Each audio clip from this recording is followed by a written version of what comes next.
भक्ति भक्त भगवंत गुरु, चतुर नाम बपु एक, इनके पद वंदन किए नाशत विघ्न अनेक। संतों की भक्तों की वाणी निश्चित ही नाम साधकों के लिए अमृत तुल्य है। इस हेतु आज आप और मैं सभी नाम जापक महात्मा अश्विनी कुमार दत्त के वचनामृत श्रवण करते हैं, जिनका पालन कर निश्चित नाम की निष्ठा हृदय में धारण होगी, नाम प्रेम जागृत होगा। जय श्री हरि। पूज्य गुरुदेव के चरणों में प्रणाम। सभी नामनिष्ठ साधकों को जय जय श्री सीताराम। महात्मा कहते हैं, जब ईश्वर में निष्ठा होती है, जब संसार आसक्ति लुप्त हो जाती है, तभी मन शांत होता है। शांत रस भक्ति का प्रथम सोपान है। परमेश्वर परम ब्रह्म परमात्मा है। ये ज्ञान भक्त के चित्त में शांत रस से उदय होता है। पूज्य महाराज श्री कहते हैं, दास्य रति में भक्त के मन में ममता का संचार होता है। वह भगवान की सेवा करने में व्यस्त होता है। श्री कृष्ण सेवा के सिवा उसको और कुछ अच्छा नहीं लगता। वह भगवान से कुछ भी कामना नहीं करता, वह केवल उनकी सेवा करता है। ये साधक के लिए अनुकरणीय है।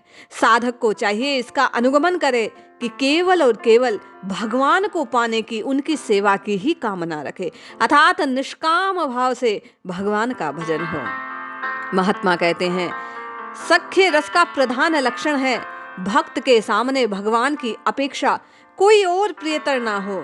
गुहेराज कहते हैं, पृथ्वी पर राम की अपेक्षा कोई मेरा प्रियतर नहीं। जो भक्त प्राणों के भीतर भगवान के साथ क्रीड़ा करता है, उसे सख्य रस की माधुरी का उपभोग कर सकता है। सख्य रति में भक्त भगवान को अपना अलंकार बना लेता है। वृंदावन मार्ग में अंध विल्व मंगल के पथ प्रदर्शक श्री कृष्ण बलपूर्वक जब उनका हाथ छुड़ा कर जाते हैं, तब विल्व मंगल कहते हैं, श्री कृष्ण तुम बलपूर्वक छोड़कर चले जाते हो, इसमें आश्चर्य क्या। हृदय से यदि तुम दूर हो सको तो मैं जानूं तुम्हारे बल को। भक्त ने अपने सखा को सर्वथा हृदय का अलंकार बनाकर बांध रखा है। अब भगवान के लिए भागने का रास्ता नहीं। निर्बल जान के छोड़ रहे हो, मन से जाओ तो जाने। वात्सल्य रस में भगवान गोपाल हैं। महात्मा वस्तुतः प्रत्येक रस के अनुरूप जिसकी जैसी भावना, उसी के अनुरूप कैसे भजन होना चाहिए, ये बात प्रकट कर रहे हैं। भक्तों के उपमान देकर, उनके उदाहरण से उन्हें आदर्श मान हम कैसे भजन करें। वात्सल्य रस में भगवान गोपाल हैं। भक्त उनको पुत्र के समान प्यार करता है, स्नेह करता है, गोद में लेता है। माता यशोदा के सामने भगवान गोपाल वेश में उपस्थित होकर प्रेम शिक्षा करते हैं। उनका थोड़ा सा प्रेम दिखाकर विमुख कर देते हैं, फिर यह अंतर्निहित हो जाते हैं। तो गोपाल के वियोग में भक्त अनुताप से छटपटाने लगता है। ऐसे साधक जब छटपटाता है तो भगवान विवश हो जाते हैं प्रकट होने को।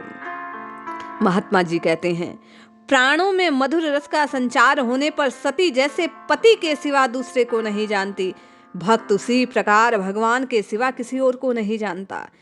इस अवस्था में भक्त भगवान सती और पति हैं। महाप्रभु श्री चैतन्य इसी भाव से बेसुध हो गए थे। चैतन्य और राधा, कृष्ण जीवात्मा और परमात्मा, जो इस मधुर रस में डूब गया, उसके बाहर कोई धर्म कर्म रह नहीं जाता। वेद विधि छोड़ चुका। पागल हाफिज ने इसी कारण शास्त्रोक्त कर्म कांड का त्याग किया। वृंदावन की गोपियां काम गंधहीन प्रेम मधुर रस को प्रेम आदर्श मानती है। महात्मा मानो हम आपको ये बात प्रकट कर रहे हैं कि सब कुछ छोड़कर हमें भगवान का भजन करना चाहिए। सर्वोपरि भगवान को जानकर, प्रियतम प्यारा उन्हें बनाकर सबसे प्रिय वही लगे, इस भाव से हमें उनको भजना चाहिए। महात्मा कहते हैं, इस रस के आवेश में प्राण में किस भाव का उदय हो, ये हम क्यों जाने। उस समय हृदय वल्लभ को वक्ष स्थल चीर कर हृदय के भीतर भरकर रखने की प्यास नहीं बुझती। भगवान के साथ हृदय से हृदय मिलाकर, मुंह से मुंह मिलाकर रहना चाहिए। इसको क्या हम कुछ समझे। इसी भाव के आवेश में विभोर होकर विल्व मंगल ने कहा, इस विभु का शरीर मधुर है, मुखमंडल मधुर है, मधुर है, मधुर है, अहो मृदुहास्य मधुगंध युक्त, मधुर मधुर मधुर है। भक्ति का चरमोत्कर्ष यही है इसके आगे क्या उसे कौन बताएगा। महात्मा कहते हैं, ये संसार कर्म भूमि है, स्वयं भगवान महाकर्मी हैं। वे इस ब्रह्मांड ग्रह के महागृहस्थ हैं, स्थावर जंगात्मक विश्वव्यापी। इन महापरिवार में जिसको जिन वस्तु की आवश्यकता है उसको वह वस्तु ठीक तौर से प्रदान करने का प्रभु सदा प्रबंध करते हैं।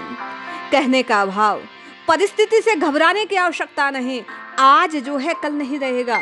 प्रभु की कृपा से कष्ट मिटेगा, सुख मिलेगा। आवश्यकता केवल प्रभु को पुकारने की है। महात्मा हम आपका मार्ग प्रशस्त करते हुए कहते हैं, इस संसार में कर्म के बिना कोई ठहर नहीं सकता। आत्मरक्षा और जगत रक्षा के लिए सभी कर्म चक्र में घूम रहे हैं। निष्काम कर्म योग के सिवा हमारे उद्धार का और कोई मार्ग नहीं।